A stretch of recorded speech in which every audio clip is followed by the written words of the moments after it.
Did you know Africa is where all of humanity began? Millions of years ago, our ancestors took their first steps on this vast continent. Meet Mrs. Please and the tongue chard, two of the oldest human fossils ever found, discovered in South Africa. Africa is not just the cradle of humanity, it's also home to some of the world's oldest civilizations.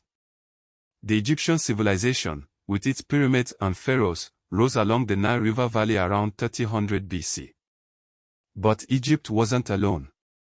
Carthage in North Africa and the Swahili culture in East Africa were also thriving hubs of trade and culture.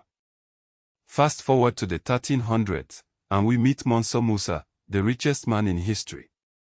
As king of the Mali Empire, Musa controlled vast amounts of gold and trade routes. His pilgrimage to Cairo in 1324 was so lavish that he distributed so much gold, it crashed the Egyptian economy for years.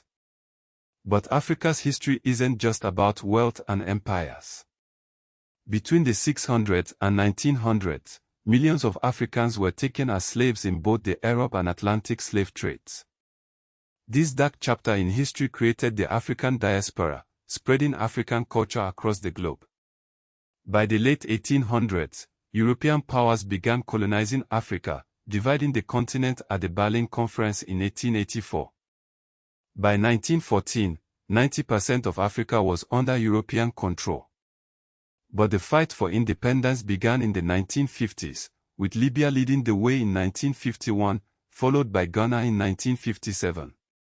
Today, Africa is a continent of 54 countries, home to over 1.2 billion people.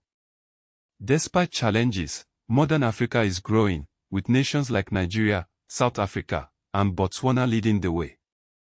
Africa's story is one of resilience, innovation, and hope. From the cradle of humanity to the kingdoms of gold, Africa's history is the world's history.